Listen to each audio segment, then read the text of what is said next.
Hola, buenas tardes. Bueno, acá estoy con un nuevo cuadro también del 2002,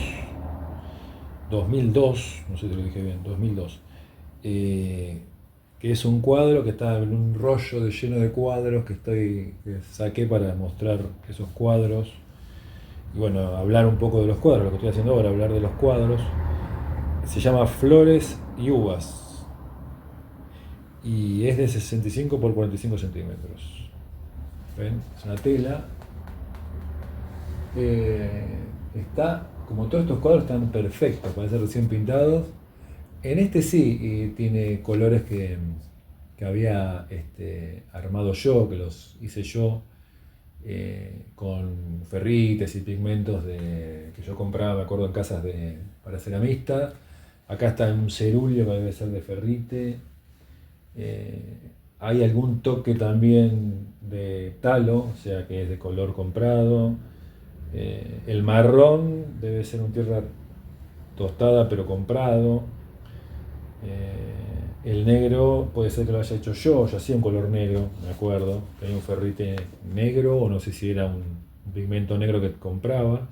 Y yo en esa época, en los años 2000, este es 2002, calculo que hacía, no sé, por lo menos 7 8 colores. O sea que es bastante lo que hacía a mano.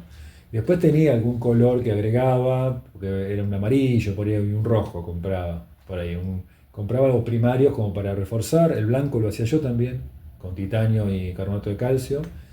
Me acuerdo que iba a la droguería y compraba el carbonato y el calcio, carbonato de calcio y el titanio lo compré, me acuerdo, en una droguería de Buenos Aires, no sé si existe todavía, Retién, que me sirvió años, porque compré un kilo de titanio y un kilo de carbonato de calcio. Me acuerdo que el muchacho que me atendió, que ahora sería un muchacho, para mí era un señor grande, que yo tenía, estoy hablando, tenía, no sé qué edad tenía yo, tenía 32 años, y para mí era un señor grande, tendría 40, ahora mucho más joven que lo que soy yo ahora. Pero bueno, el paso del tiempo. Eh, y bueno, y me acuerdo que me duró años. El titanio me duró años, todavía tengo un poco de titanio. Porque después empecé a usarlo solamente, el carbonato de calcio y titanio, para preparar las telas, para la imprimación. Y después lo empecé a reemplazar también, porque ya no le ponía más titanio, empecé a hacer la imprimación directamente con tiza molida, o sea, empecé a reemplazar para no ir hasta Buenos Aires a comprar el carbonato de calcio. Aparte mucho lujo por el carbonato de calcio porque no hace falta. Porque lo que hay que hacer solamente en la imprimación es proteger la tela y también quitar un poco la textura de la tela. Porque si no, cuando dicen también, hay pintores que pintan directamente la tela. Por ejemplo, Bacon. Pero ahí se nota que le sobraba el dinero, porque si vos pintás directamente sobre la tela muy buena, muy linda de lino, está bien, para que se vea el lino, porque es muy lindo. Lo mismo lo he visto con Botero también, que dibujaba sobre el lino. No pintaba sobre el lino, pero sí dibujaba sobre el lino. Muy linda es el grano de lino mostrado, o sea, está bárbaro. Ahora, la cantidad de pintura que tenés que usar y el problema que tiene después si lo tenés que arreglar ese cuadro, porque no tener imprimación, cualquier problema que tiene es casi imposible de arreglar, porque tenés la tela. Tenés la tela, si la tela se empieza, como todo, se empieza a perjudicar. La tela, ni hablar. Entonces, lo que tiene la imprimación, que además de ahorrar pintura, pues no hay que usar, hace falta usar tanta pintura porque la imprimación te está dando el cuerpo de la pintura. No hace falta, a veces hasta apenas con una pintura aguada ya está la pintura. Pero bueno, yo en el caso mío yo pongo una película de pintura, pero porque es mejor además. Pero esos pintores que pintan directamente sobre la tela sin la imprimación, primero, usar mucha pintura. Segundo, pobres restauradores. Después si tienen que arreglar esa pintura. Por eso, en el caso de esas pinturas de Bacon que están directamente sobre la tela, lo que para mí lo tienen que hacer es trabajarlos como si fueran papel. O sea, mostrarlos como si fuera un papel y poner un vidrio y no queda otra, ¿no? Mostrarlo directamente es es muy frágil, o sea, es una pintura frágil en definitiva cuando no le pones la imprimación. Porque lo que es frágil es la tela es frágil. Yo ya lo dije en otros videos, ¿por qué se empezó a usar tela? ¿Por qué se empezó a usar una técnica tan frágil? En definitiva, frágil entre comillas, ¿no? O sea, es frágil porque es una tela, que se puede perjudicar porque es frágil, pero por otro lado, al ser elástica, tiene cierta fortaleza, porque yo la puedo enrollar y la puedo mandar a cualquier lado del mundo, o sea, lo que tiene es la comunicación, favorece la comunicación la tela. Eso ha pasado, por eso ya pasaron, desde que se empezó a pintar con tela, no sé, hay que hacer la cuenta, pero ya en el 1500 ya se pintaban con tela, por lo menos en forma así, digamos, común entre los pintores. Entonces, imagínense todo el tiempo que pasó y todavía se sigue pintando con tela, o sea, es algo que todavía no se inventó algo, aunque es frágil, pero toda la pintura es frágil, la pintura siempre es frágil. Frágil digo en el tiempo, no digo frágil, la pintura obviamente que es más frágil en la vida humana, pero digamos que es frágil si uno piensa a largo plazo. Pero lo que tiene la pintura es que favorece la comunicación. Y fíjense, ahora que estamos en la época de las revoluciones de comunicación, ahora hay una nueva revolución que es la inteligencia artificial, la imagen sigue siendo un poco la que reina en el arte, ¿no? La imagen y la pintura.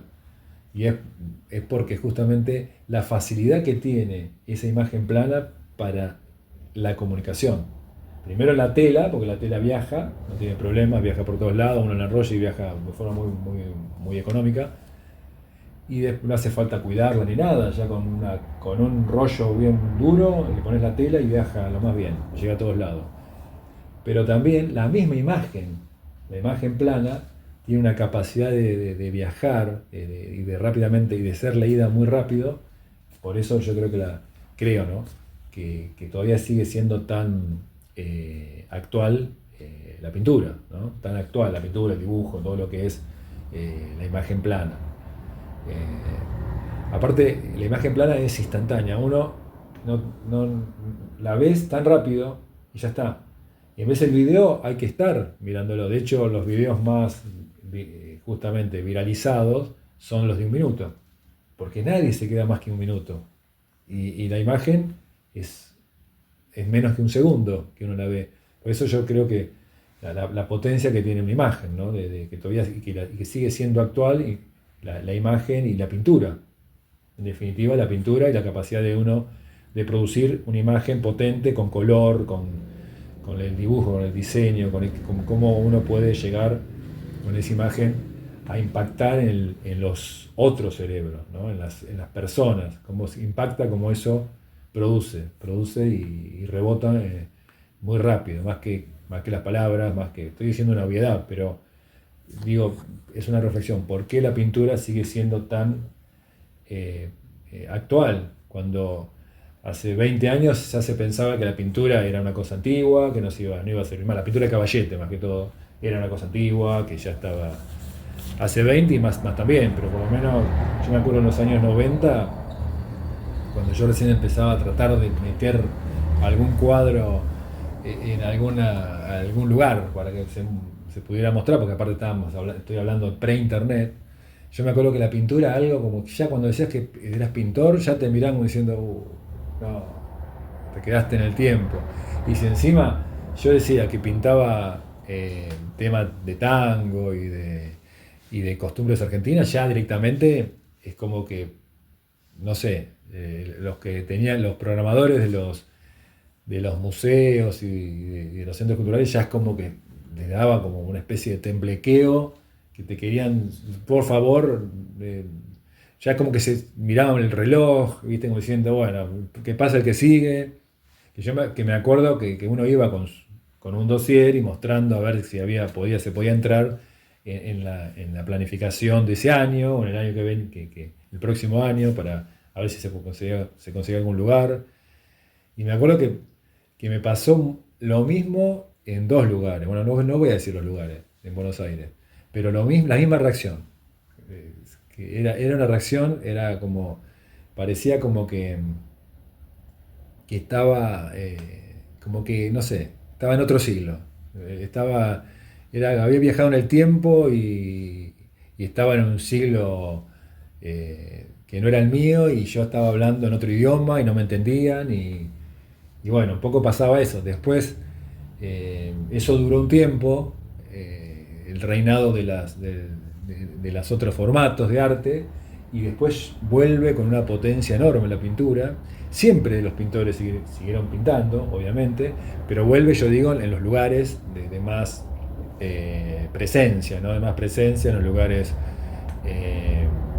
preponderantes, hegemónicos, no sé, museos, galerías importantes, donde sea y también en los medios, ¿no? En los medios. Pero para mí se abrió camino sola la pintura, sola. O sea, empezó a ser buscada por la gente, después a su vez esa gente también de alguna forma impuso que volviera a los museos, que volviera a las bienales, que volviera también a los mercados, bueno, nunca se fue de los mercados, pero a que sean, digamos, también muy importantes en las subastas. Y bueno, sigue siendo un poco la reina de los formatos artísticos, la pintura. Así que bueno, otra vez me fui por las ramas, pero bueno, eh, no sé, se me ocurrió hablar de la pintura y de la historia de la pintura. Bueno, corto acá, pues también se me hizo larguísimo el video, después hablaré mejor del cuadro. Bueno, quizá en otro video hable otra vez del cuadro, pero ya digamos, o sea, hable otra vez con este cuadro, pero del cuadro, porque no, casi que no hablé nada del cuadro. Así que bueno, hasta la próxima, hasta el próximo video.